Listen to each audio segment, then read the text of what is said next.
ओम शांति। लौकिक 68 पूरे हो गए, अलौकिक 54, समर्पित 50। तो आज हम एक बहुत प्रैक्टिकल सुंदर टॉपिक पे चर्चा करेंगे। श्रेष्ठ स्मृतियाँ हमारी स्थिति को श्रेष्ठ बनाती हैं, हमें महान बनाती हैं। बाबा ने मुरली में हम सभी को एक बहुत सुंदर टाइटल दिया, तुम पुण्य आत्माएं हो। गहराई से स्वीकार करेंगे इस संपूर्ण सृष्टि की हम सभी पुण्य आत्माएं और पूज्य आत्माएं हैं। सृष्टि की स्थिति का आधार हमारी स्थिति है। ये मुझे बहुत सुंदर लगती है बात, प्रेरक लगती है कि सृष्टि की स्थिति का आधार तुम्हारी स्थिति है। यदि तुम बहुत सुंदर स्थिति में आ जाओ, बाबा के बहुत सारे बच्चे 9 लाख उनमें से यदि बहुत श्रेष्ठ स्थिति में रहने लगे तो संसार की स्थिति बदल जाएगी। तो मैं पुण्य आत्मा हूँ और पूज्य आत्मा हूँ। इसको अपने गहरे चिंतन में लाएंगे। हमारा पुण्य संसार से पाप की इस बहती धारा को समाप्त करता है। हम पुण्य आत्माएं हैं। ये स्मृति हमें और पुण्य कर्म कराएगी। तो ये स्वयं भी याद रखना है और दूसरों को कराना भी है। भक्ति में तो मंदिरों में जाकर कहते रहे मैं पापी हूँ, बड़े खुश होके बाहर आते थे। ये कह के मैं पापी हूँ, नीच हूँ, कपटी हूँ। सबसे खराब शब्द है कपटी। लेकिन बड़े खुश होके आते थे कि बड़ी अच्छी महिमा कराई अपनी, देवताओं के आगे अपनी वास्तविकता को बताए, लेकिन गिरते ही आए। अब हम पुण्य आत्माएं हैं। ये बात हमारी स्थिति को भी आगे बढ़ाएगी और हम में से अनेक पुण्य आत्माएं इस संसार को पुण्यों का संसार बना देंगे, सुखधाम बनाएंगे। बाबा की मुरलियों में रोज बहुत अच्छी अच्छी बातें आ रही हैं ना आजकल भी। तुम मुझे थोड़ा सा देते हो, मैं तुम्हें राजाई दे देता हूँ। सोप से तुम्हारे मैले कपड़े धोने आया हूँ, लक्ष्य सोप धो लो, अपने को साफ कर दो। देखो बाबा भी हाईएस्ट ऑन हाई और अपने को धोबी कह देता है। तुम्हारी सेवा करने आया हूँ। कल परसों था मैं तुम्हारा most obedient father, most obedient teacher सदगुरु हूँ। निरंकारिता सीखनी हो तो शिव बाबा से सीखो। उसे तो अहंकार का पता ही नहीं, सब कुछ करके भी कह देता है बच्चे तो सब ड्रामा में मेरा पार्ट है, इसमें मेरी कोई बड़ाई नहीं है। इसलिए उसकी सबसे ज़्यादा बड़ाई हो गई दुनिया में। और जो थोड़ा भी काम करके अपनी बड़ाई करते हैं उनकी बड़ाई लोप हो जाती है। तो मैं पुण्य आत्मा हूँ। पुण्य आत्मा का पहला लक्षण जो आप सबके पास है, हम सबके पास है, और उससे भी पहले पवित्रता। ठीक है ना? पवित्र आत्माएं ही पुण्य आत्माएं हैं। और बाबा ने संडे को मुरली चली थी ना पुण्य आत्मा की, बहुत ही अच्छी बात कही। विकार का अंश भी मन में आना माना पापात्मा बनना,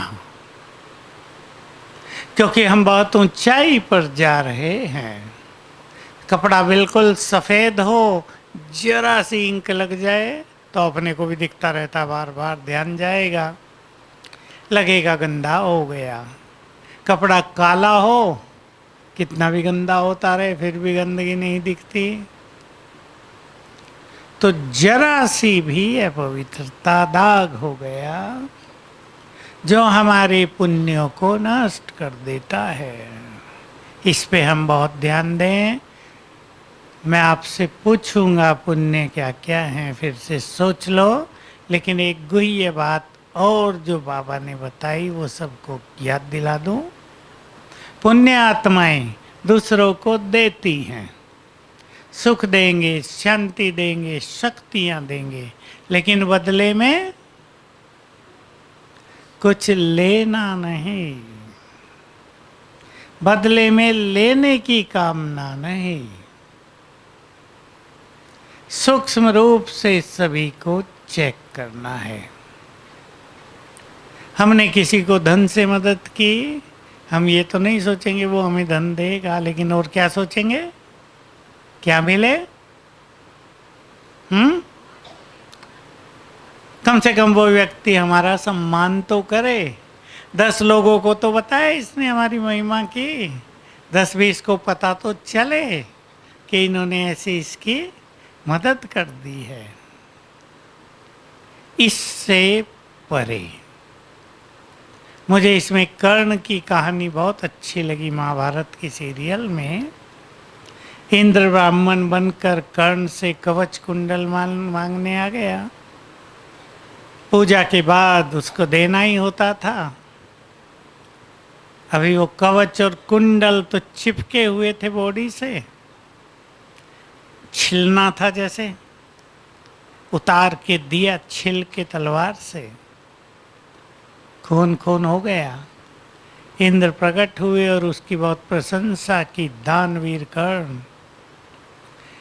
फिर कहा कि तुमने मुझे बहुत बड़ा दान दिया, इसके बदले में मैं तुम्हें कुछ देना चाहता हूं, बोलो एक वरदान मांग लो।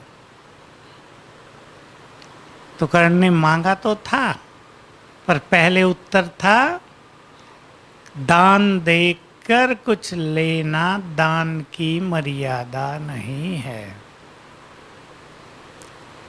फिर ली वो एक शक्ति, जब कर्ण ने कहा नहीं मुझे कुछ देना है तो मुझे अपनी अमोघ शक्ति दे दो। तो ये बहुत गहरी बात है। आज के स्लोगन में, वरदान में भी था ऐसे ही कुछ, निस्वार्थ भाव से सेवा करना, यही सच्ची सेवा है।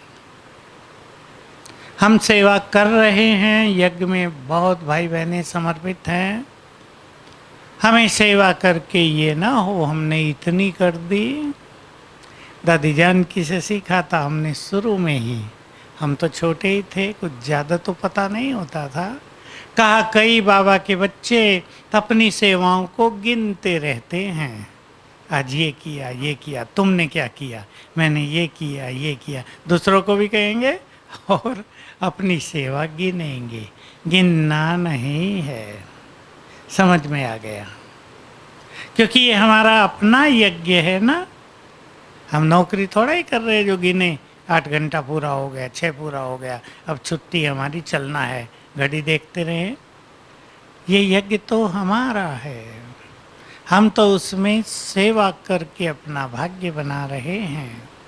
तो हमें कुछ भी काउंट नहीं करना, उसकी स्मृति नहीं रखनी कि मैंने इतना किया। जिसको जो आवश्यकता हो वो उसको देना, ये पुण्य है। तीसरी अच्छी बात थी, अब धन और स्थूल आवश्यकताओं से परे संसार को इस समय सबसे ज्यादा आवश्यकता किस चीज की है, बोलो? शांति। और आगे बढ़ो, स्नेह। और इधर वाली बहनें?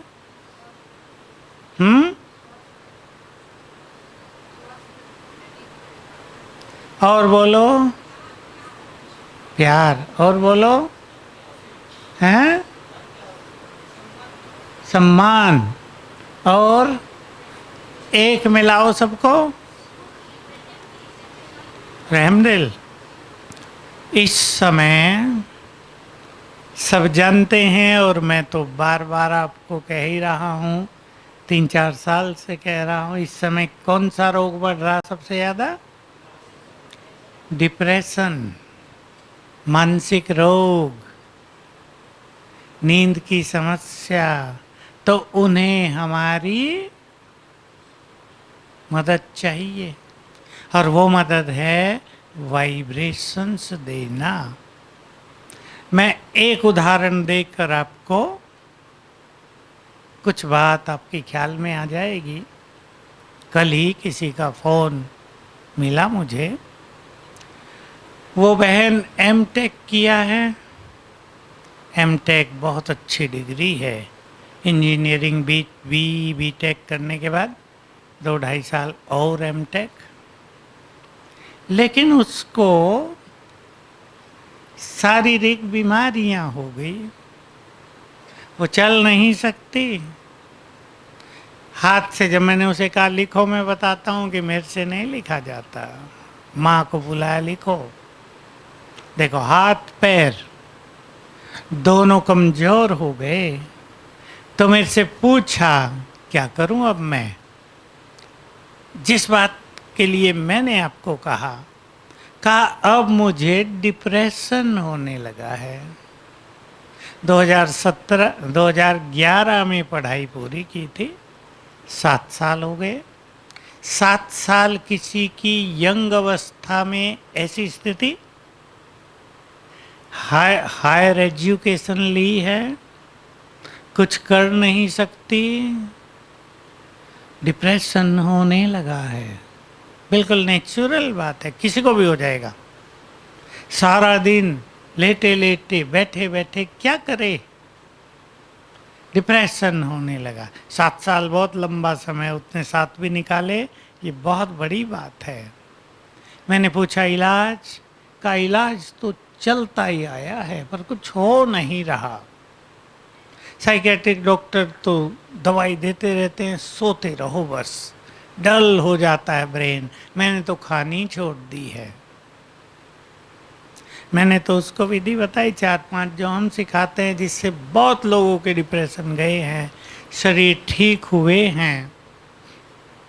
मैं सोच रहा था, जीवन में निराशा आती है मनुष्य को। मैंने उसको भी एक सुंदर बात कही, आपको भी कहता हूँ, इसलिए कह रहा हूँ कि आप सिखाएंगे सबको। अभी उसको निराशा है क्योंकि 7 साल हो गए, उसको लगता है अब मैं ठीक नहीं हो पाऊंगी। दिनों दिन बिगड़ती जा रही स्थिति। अब थोड़ी खड़ी हो के बाथरूम तक जा सकती है मुश्किल से, मेरे से चला नहीं जाएगा, जीवन बेकार हो गया। हमें उसको बहुत पॉजिटिव करना है। मैंने उसको किया।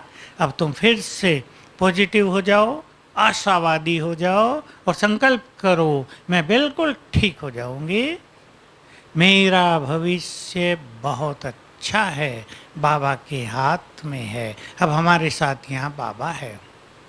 दुनिया में तो ये संकल्प किसी को नहीं होता। अपना भविष्य बाबा के हाथ में दे दो। फियर ऑफ फ्यूचर, भविष्य का डर, क्या होगा मेरा।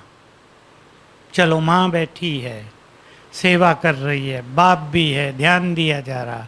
दोनों के जाने के बाद तो कोई पूछेगा नहीं, भाई भाभियाँ तो पूछते नहीं हैं। तो हमें ऐसी आत्माओं को निराशा से निकालना है। पहली इंपॉर्टेंट चीज, उन्हें पॉजिटिव करना है, क्योंकि जितनी वो निराश होंगी, निगेटिव एनर्जी फैलेगी शरीर में भी, वो उसके देह को भी कमजोर करेंगी और भविष्य को भी ढीला।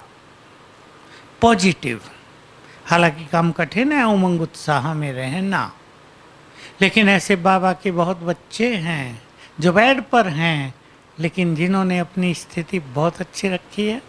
ठीक है, हिसाब किताब चुकतू हो रहा है, होने दो। बाबा का अच्छा आह्वान करते हैं, ऐसा दीदी होने की प्रैक्टिस करते हैं, खुश रहना सीख लिया कि अब दुखी रहने से भी क्या होगा। दुखी रहने से तो ये बेड हमसे छूटेगी नहीं, हॉस्पिटल छूटेगा नहीं, तो क्यों ना भगवान की मान ली जाए, क्यों ना हम खुश रहें। और जब खुशी खुशी आ जाती है जीवन में तो सफलता सहज होती है। खुशी जैसी खुराक नहीं, खुशी सबसे बड़ा खजाना है। दो चीजें कही बाबा ने। तो अगर हम ये कला सीख ले कि हमें खुश रहना है। बाबा की एक मुरली अभी ऊपर से नीचे आते हम सुनते आ रहे थे, अव्यक्त। उसमें बाबा कहते थे कि बाबा एक चैलेंज कर दे दुनिया को। पूछ रहे थे क्या? कहा कि अगर खुशनुमा मनुष्य देखना चाहते हो तो भगवान के सेंटरों में जाओ। सब दिए थे बाबा के। बाबा पूछ रहे थे कर दें चैलेंज। और बाबा जब देखता है मेरे बच्चे भी खुश नहीं हैं, चिंता का चेहरा है, परेशानियों का चेहरा है, क्या होगा इस डर का चेहरा है, चेहरे पे तो सब आता है ना, तो बाबा को भी अच्छा नहीं लगता। भगवान के बच्चे और परेशान। तो बाबा ने समाधान दे दिया बहुत सुंदर। इन चीजों को हमें प्रयोग करना है अपने जीवन में। तुम भले ही कमजोर हो, लेकिन साथी कौन है? कौन है? सर्वशक्तिवान साथी है। इसको स्मृति में रखो, सब चिंताएं उसको अर्पित करो। दो चीजें, ये स्मृति के सर्वशक्तिवान साथी है। साथी है तो बोझ उसको दे देना। साथी पावरफुल हो और अटैची और अपना बड़ा थैला हमें उठाए चल रहे हो, चार लोग हमारे साथ हैं वो खाली जा रहे हो, वो तो कहते हैं ना देव मुझे देव। तो बाबा को कंबाइंड बना लो, चिंताओं के बोझ सारे उसे दे दो, तो जीवन बहुत सुंदर हो जाएगा। फिर मैं वहीं आ जाऊं तो इस संसार को जो कुछ हम पुण्य आत्माओं को अब देना है वो है श्रेष्ठ वाइब्रेशंस। इसलिए सभी बाबा के बच्चों का कर्तव्य है रोज 15 मिनट, कभी भी शाम सवेरे मुरली के बाद, इस टाइम रात को, सारे संसार को वाइब्रेशंस दें, शक्तियों के, शांति के, पवित्रता के।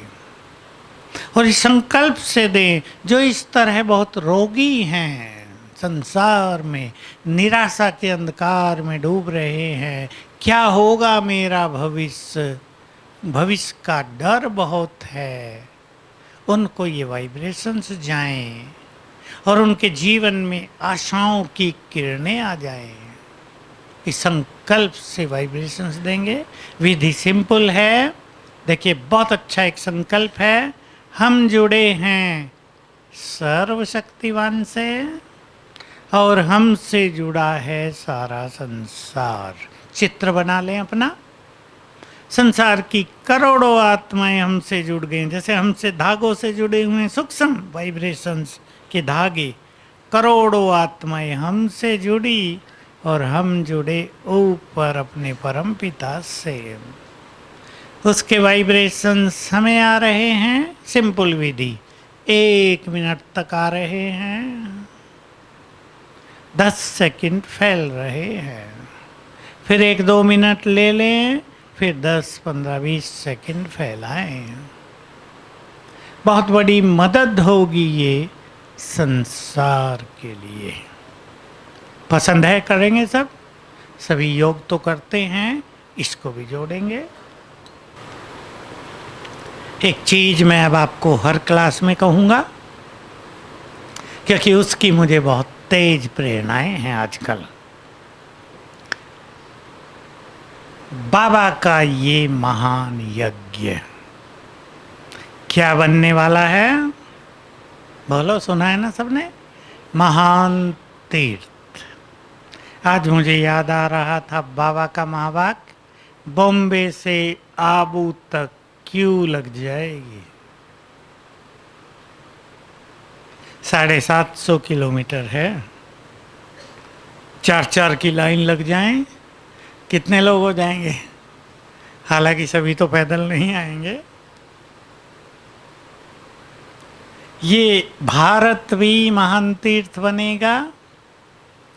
बाबा के ये तीनों स्थान भी हेड ऑफिस के, और अनेक सेंटर भी, जिन बहनों ने, भाइयों ने सेंटर्स पे अपनी प्योरिटी और योग के अच्छे वाइब्रेशंस फैलाए हैं, जहाँ जैसे वाइब्रेशंस फैले हैं वैसा ही अनुभव वहाँ से सबको होगा।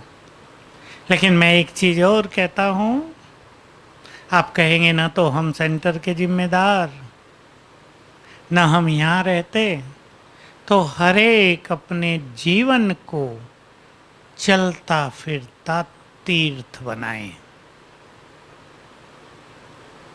पवित्र आत्माओं का जीवन तीर्थ ही होता है। योगी तो लाइट हाउस होते हैं, सबने सुना है मुरलियों में। योगी संसार की ब्यूटी हैं, योगी संसार में चलते फिरते लाइट हाउस हैं। तो अब समय है हमें ये महान योगदान इस महान यज्ञ के लिए करना है। जो यज्ञ निवासी वो ख्याल रखें, अगर आप इस स्मृति में यहाँ चल रहे हैं, मैं पवित्रता का फरिश्ता हूँ, तो यहाँ की धरती, यहाँ के पेड़ पौधे, यहाँ के मकान, ये ईंटों की दीवारें, सब पवित्र वाइब्रेशंस ग्रहण कर लेते हैं। जिस सुंदर स्मृति में हम यहाँ रहेंगे, उसी श्रेष्ठ स्मृति के वाइब्रेशंस फैलेंगे और आने वालों को वही अनुभव होंगे। तो ये सभी स्थान बहुत आकर्षक बनने जा रहे हैं। बनाना किसको है? हमें। हम ये नहीं कहेंगे कि बाबा बनाएगा, लेकिन अगर हम नहीं बनाएंगे तो बाबा बनाएगा। कैसे? बोलो कैसे? नायब हैं? हाँ, नहीं, और एक काम बाबा की प्लानिंग में है, क्योंकि बहुत सारी आत्माएं कुछ सुख साधनों में उलझ कर रह गई हैं, वैराग्य तो खत्म हो गया है। तो ऐसी घटनाएं संसार में होंगी कि सभी को तपस्या के लिए विवश होना पड़ेगा। अब विवशता पूर्वक भी तपस्या तो करेंगे भाई, शांतिवन से बाहर नहीं निकल सकते। तेल वेल सब बंद हो गए हैं, कारें खड़ी हैं, अब डब्बे हो गए हैं कारें, बाइक चल नहीं रही हैं, सैटेलाइट फेल हो गए, मोबाइल भी डब्बे हो गए हैं। भोजन सब्जी आबू रोड से आ नहीं रही है, दाल रोटी मिलेगी केवल, पसंद हो खाओ, नहीं तो भूखे रहो और तपस्या करो। करनी पड़ेगी या नहीं?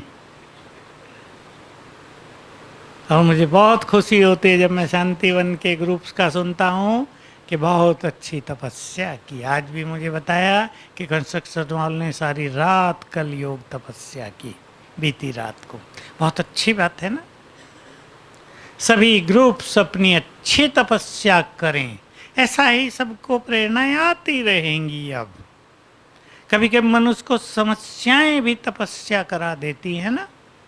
बहुत समस्याएं आ रही हैं, सवेरे 2 बजे उठ के तपस्या करने लगे, समस्याएं हट गई, तो एक नया अनुभव हो जाता है कि समस्याओं में हम परेशान न हो, तपस्या के द्वारा समस्याओं को भगाएं, तपस्या चालू हो जाती है। और जब इस संसार में आपदा विपदाओं की समस्याएं बढ़ जाएंगी, विनाश क्या है? समस्याएं, समस्याएं। कल भी दिखा रहे थे टीवी पे, कहीं आग लग गई सारी झोंपड़ियों में, वो दमकल वाले भी कहें भाई क्या करें हम इनको, नहीं बुझा सकते। इतनी ज्यादा आग थी, टीवी पे भी देखी होगी आपने। ऐसे समय में अच्छे योगी क्या करेंगे? अब योगियों को आग बुझानी पड़ेगी। अब लग तो गई, बेचारे लोग तो भाग गए निकल के सब, कोई मरा तो नहीं, पर सारा सामान तो उनका जल गया गरीबों का। अब उनके पास जो थोड़ा बहुत था वो भी जल गया। कितनी बड़ी त्रासदी। योगी आत्माएं क्या करेंगे? ऐसी अभी से प्रैक्टिस रखें, बढ़ाएं अपनी प्रैक्टिस, बहुत अच्छा योग करें। मैं प्रकृति की मालिक हूँ मास्टर, सर्वशक्तिवान हूँ, और प्रकृति को से बात करें। तुम तो हमारी गुड फ्रेंड हो। अब अग्नि से बात करें, शांत हो जाओ अग्निदेव, शांत हो जाएगा। एक ने मुझे अनुभव सुनाया, गांव का व्यक्ति, परसों, बहुत अच्छा उसका अनुभव। का आग लग गई, मैंने ऐसे ही अभ्यास किया, आग बुझ गई, फिर जहां थी उसके चारों ओर चक्कर लगा दिया, सारी पूरी हो गई आग। ये बाबा के कई बच्चों को योग की शक्तियां सिद्धियां प्राप्त हो रही हैं और हो जाएंगी। भोला सा व्यक्ति, भोला सा, आप देख के समझेंगे नहीं कि कोई ये अच्छी योगी आत्मा है, पर बहुत अच्छा योग उसका। एक कुमार आया मेरे पास यूपी से, उसको भी देखकर आपको लगेगा कैसा भोला सा कुमार। कहा भाई जी अनुभव सुनाना है। क्या? 3 मास में मैंने 700 पेशेंट ठीक कर दिए। यही प्रयोग जो हम यहाँ चर्चा कराते हैं। मैंने कहा लिख के दो, लिख, बेचारे को लिखना भी इतना आता नहीं, एक बड़े से पेज पे 50 अनुभव लिख दिए। मैंने तो बताया था थोड़ा विस्तार से लिख देना, उसको आता नहीं था। कहा कई हाथी पांव वाले आए मेरे पास, हाथी पांव बड़ा पांव हो जाता है। कहा, मैंने कहा 1 बोतल पानी चार्ज करके पानी दे दिया, इसकी मालिश कर लो रोज, पानी की मालिश। सुनी आपने कभी? कहा ठीक हो गए। 700 सीवियर डिजीज, जो भयानक बीमारियां हैं, वो ठीक हो गई उससे, तो उसको ये सिद्धि मिल गई। मैंने कहा अब तुम संभल के भी रहना, कहीं मिसयूज नहीं करना, ये तुम्हारे पास ईश्वरीय शक्ति आ गई है, और ये 2 ही चीज़ों से मिलती है। जो आत्माएं बहुत निर्मल हैं, अंदर से भोले, निर्मल, कोई चालाकी नहीं, पवित्र बहुत हैं और अच्छा योग करते हैं, उनको ये शक्तियाँ सिद्धि के रूप में प्राप्त हो जाती हैं। मैं सोचा करता हूँ बहुत सारे भाई बहनें जब मेरे को मिल के अपने अच्छे अनुभव सुनाते हैं, ये नहीं समस्याएं लेकर ही आते हैं, अच्छे अनुभव लेकर भी आते हैं। मैं सोचता हूँ बाबा के कई साधारण बच्चे, साधारण गुप्त रूप से बहुत अच्छी तपस्या कर रहे हैं। जो प्रत्यक्ष हैं उनकी तपस्या कम, लेकिन उनकी तपस्या मुझे लगता है। कल एक बहन मुझे फ़ोन कर रही, गृहस्थ में रहती है, उसने मेरे से प्रश्न किया, मुझे बार बार संकल्प आता है मैं श्री कृष्ण को जन्म दूंगी। मैंने कहा बड़ा अच्छा, मैंने तो 50 माताएं आज तक देख ली हैं जो श्री कृष्ण को जन्म देने के लिए तैयार हैं। माँ तो एक ही होगी बेचारा, श्री कृष्ण को इतनी माताएं क्या करेंगी उसकी। मैंने पूछा योग लगता है? मैं से पूछता था योग लगता है? बहुत अच्छा लगता है। मैंने कहा कितने घंटे हो जाता है? 4 घंटे हो जाता है। नहीं, निरंतर योग करती हूँ। मैंने पूछा कैसे करती हो? रियल, सचमुच अच्छी विधि। मैंने पूछा, मैं उससे हंसी भी कर रहा था, मैं कहा देखो इसका योग है भी या इसको पता ही नहीं योग क्या होता है। मैंने कहा तुम्हें पता है निरंतर योग किसे कहते हैं? कहा ऐसे ऐसे सारा दिन मैं ऐसे ऐसे करती हूँ। कितनी अच्छी बात थी। फिर मैंने उसे कहा तुमने सुना है मुरलियों में श्री कृष्ण के माँ बाप बहुत अच्छे पुरुषार्थी नहीं होते, सुना है? इसलिए उनकी महिमा नहीं है, महिमा श्री कृष्ण की है। मैंने कहा तुम तो निरंतर योग कर रही हो, तो तुम तो सर्वश्रेष्ठ पुरुषार्थी हो गई, श्री कृष्ण की माँ कैसे बनोगी? फिर योग छोड़ना पड़ेगा। कहती नहीं, योग तो मैं नहीं छोड़ूंगी। मैंने कहा तो श्री कृष्ण को छोड़ दो, जन्म कोई और दे देगी, उसकी माँ है। देखिए कितनी अच्छी अच्छी आत्माएं, ये सब देवकुल की आत्माएं हैं ना। न जाने, मुझे ये बिल्कुल क्लियर आभास है और मुझे इन अनुभवों से पता चलता है, न जाने किसके ऊपर शिव बाबा की नजर है, न जाने किसको निमित्त बनाकर वो कितना महान कार्य करेगा भविष्य में, क्योंकि यज्ञ का स्वरूप तो कंप्लीटली बदलेगा। बदलेगा या नहीं विनोद भाई? जिस स्पीड से ब्राह्मण चल रहे हैं, अगर हम सोचें इस स्पीड से ही चलते रहें तो क्या संपूर्णता आ जाएगी? जिस स्पीड से यज्ञ का कार्य चल रहा है, क्या स्थापना का कार्य पूर्ण हो जाएगा? कदापि नहीं। तो बाबा के पास सुंदर प्लानिंग है, ताकि अगले जो 18 साल हैं संगम के, 82 पूरे हो गए, 18 हैं, इसमें ही स्थापना, विनाश, धर्मराजपुरी, जय जयकार, साक्षात्कार, सब पार्ट पूरे हो जाने हैं। हम जिस प्लानिंग को नहीं जानते, वो प्लानिंग बाबा के पास है, हमारे सामने स्पष्ट होती रहेगी जल्दी जल्दी। बस हमारा योगदान ये हो कि अब हम वो कर लें जो बाबा कहते आए हमें लंबे समय से।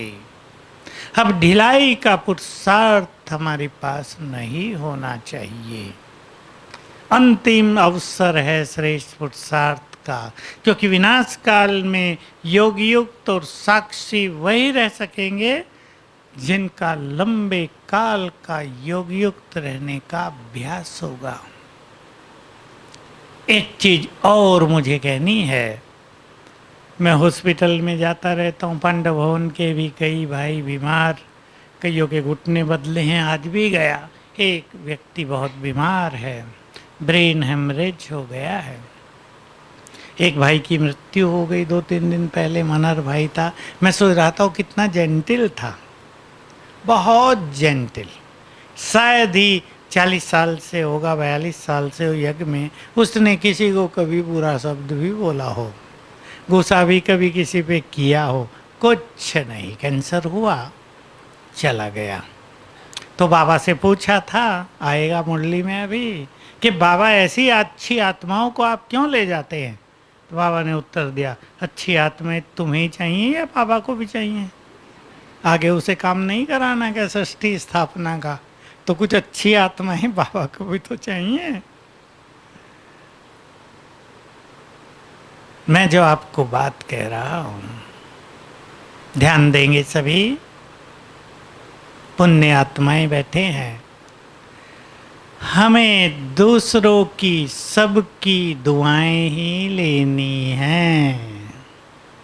मैं ये बात यज्ञ निवासियों को कहता ही रहता हूँ जहाँ तक मुझे अधिकार है। कई लोग अपनी सेवाओं से दूसरों की दुआएं नहीं लेते, उन्हें बहुत कष्ट होता है। न वो जिंदे न मरे, अति पीड़ा में, क्योंकि मानसिक रूप से दूसरों को कष्ट देते हैं तो मानसिक रूप से ही सफर करते हैं। इशारे में कह रहा हूं, यज्ञ में सब कुछ किसका है? भोलेनाथ का भंडारा भरपूर है, हमारा तो कुछ भी नहीं है। हम कर भी क्या सकते हैं? उसका सब कुछ है, बीच में हम हैं दूसरों की सेवा करके दुआएं ले लेने वाले। न हमारा पैसा खर्च हो रहा, न हमारा भोजन खर्च हो रहा, न हम किसी को चाय पिला रहे, न पानी दे रहे। हमारा तो काम है बीच में दूसरों को बाबा के माल से सुखी करके दुआएं ले लेना। ये हमें अवश्य करना चाहिए। जिसके पास जितनी दुआएं ज़्यादा होंगी, उसकी अंतिम यात्रा उतनी ही सुखद अंतिम यात्रा बहुत इंपॉर्टेंट है। 2-2 4-4 साल तड़फ तड़फ के शरीर छोड़ रहे हैं। एक की और कहानी कहीं किसी सेंटर की, बहनें बहुत बैठी हैं, मैं सबको इशारे में कह रहा हूँ। उसने क्षमा मांगी अपनी बहनों से कि मैंने दूसरों की बातें सुनकर आपके साथ गलत किया, मैं सफ़र कर रही हूँ, मुझे कष्ट हो रहा है, बहुत लंबे समय से बीमारी हो गई, ऐसी हो गई अति कष्टदायी बीमारी वही ब्रेन की, तो मुझे क्षमा कर दो। उसको रियलाइज हुआ कई बार हम दूसरों की बातें सुनकर अपनों से गलत कर देते हैं। अपने हैं ना हमारे सब, अब हमारे साथ 4-5 समर्पित भाई रहते हैं या 10 रहते हैं तो हमारे हो गए ना। कोई तीसरा व्यक्ति आकर अपने स्वार्थवश ईर्ष्यावश बदला लेने के लिए कुछ उल्टा सुल्टा सुना दे, हम अपनों के लिए गलत कर दें तो बद्दुआएं बहुत मिलती हैं। इसलिए सभी पुण्य आत्माएं दुआओं से अपनी झोलियां भरेंगे। बाबा कहा ही करते हैं, तुम्हारे मंदिरों में तुम्हारी जड़ मूर्ति से भी भक्त दुआएं लेते हैं और तुम देते आए हो। यहां तुमने दुआओं के भंडार जमा किए हैं, अपने श्रेष्ठ कर्म करके अनेकों की दुआएं प्राप्त की हैं, तो बहुत बड़ा पुण्य है दुआएं देना और दुआएं लेना।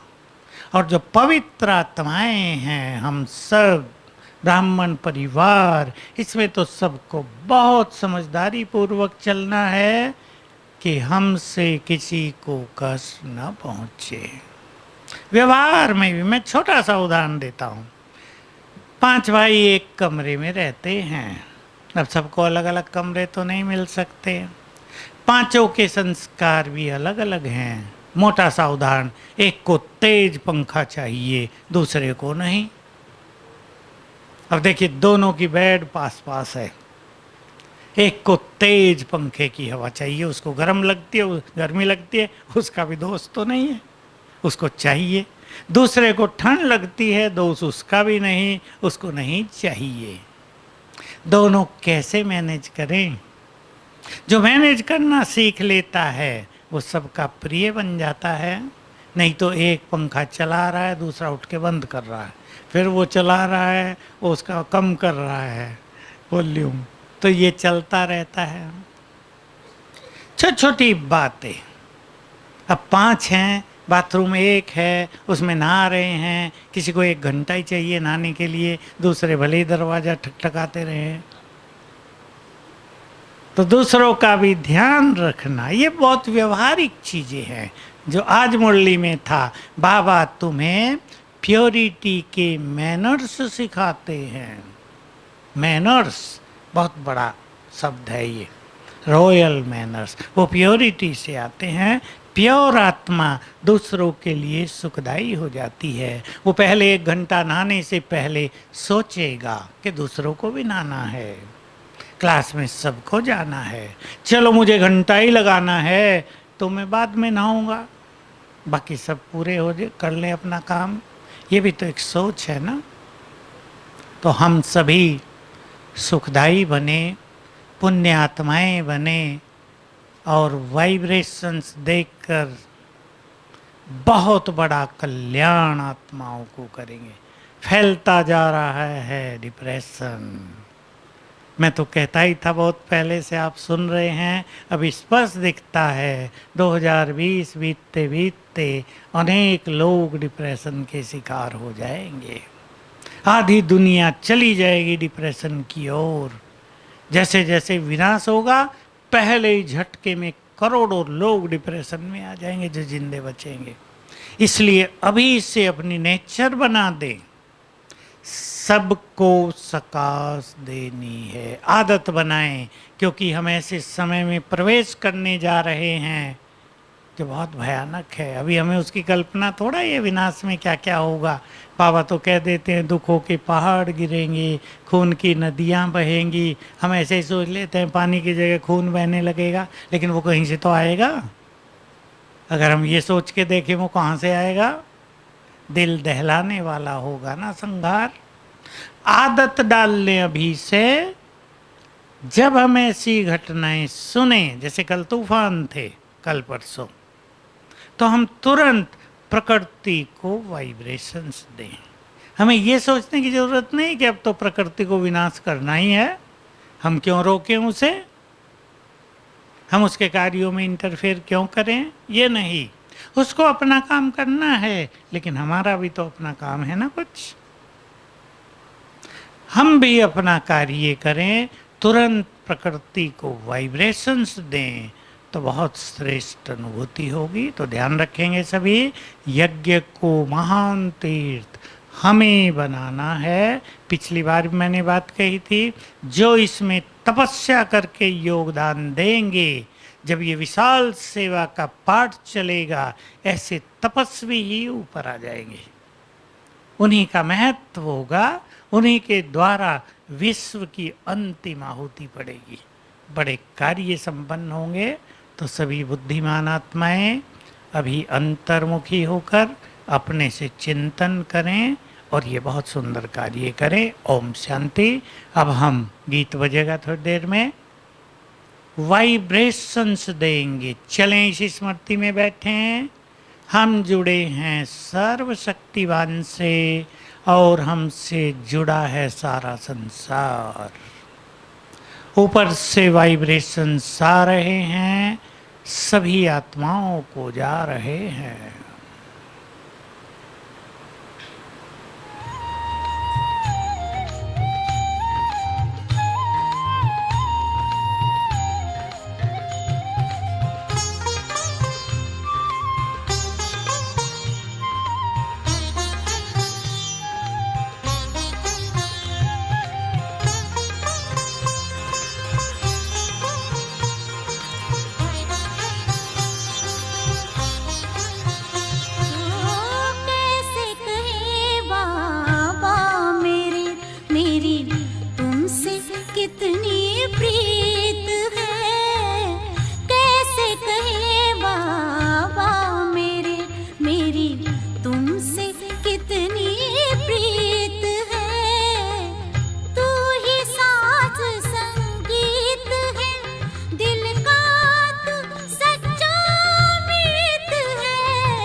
कितना सरल अपना सफर, कितना सरल अपना सफर। पतवार है करतार के हाथों में, पतवार है करतार के हाथों में। तो किसका है डर, जिसकी तरफ बाबा आप हैं उसकी हमेशा जीत है। जिसकी तरफ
तुमसे कितनी प्रीत है, तू ही साज संगीत है, दिल का तू सच्चा मीत है, तू ही साज संगीत है, दिल का तू सच्चा मीत है, दिल का तू सच्चा मीत है। कैसे कहे बाबा मेरे, मेरी तुमसे कितनी प्रीत है, प्रीत है, प्रीत है, प्रीत है। बाबा तुम कितने अच्छे हो, बाबा तुम कितने प्यारे हो, सच कहते हैं हम एक तुम ही अपनी आँखियों के तारे हो। बाबा तुम कितने अच्छे हो, बाबा तुम कितने प्यारे हो, सच कहते हैं हम एक तुम ही अपनी आँखियों के तारे हो। बाबा तुम कितने अच्छे हो।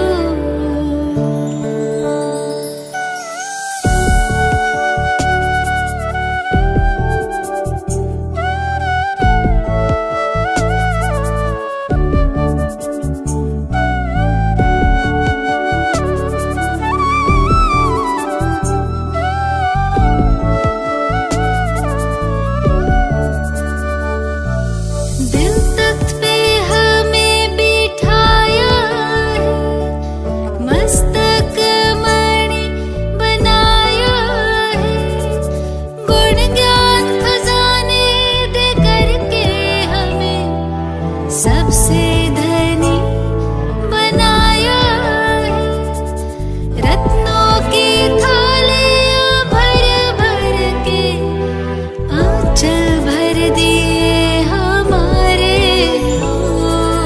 बाबा तुम कितने अच्छे हो।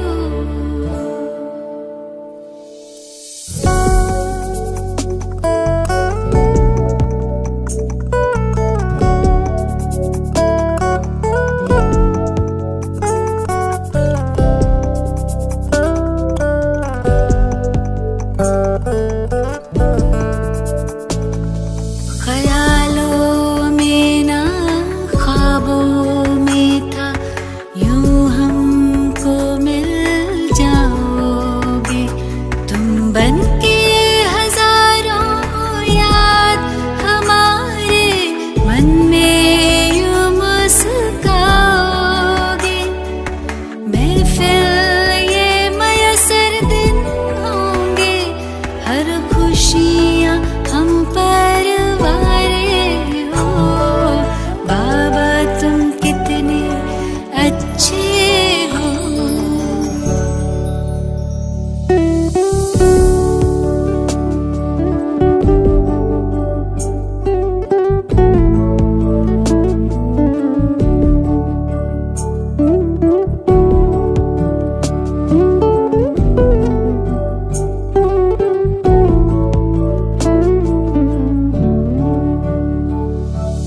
हसरत यही है हर दिल में, बाबा प्यार तुम्हारा भर जाए, संग के रंग में रंग के तेरे, हंसते गाते हम घर जाए, योगी पावन जीवन देकर नवयुग के दिए नजारे हो। बाबा तुम कितने अच्छे हो, बाबा तुम कितने प्यारे हो, सच कहते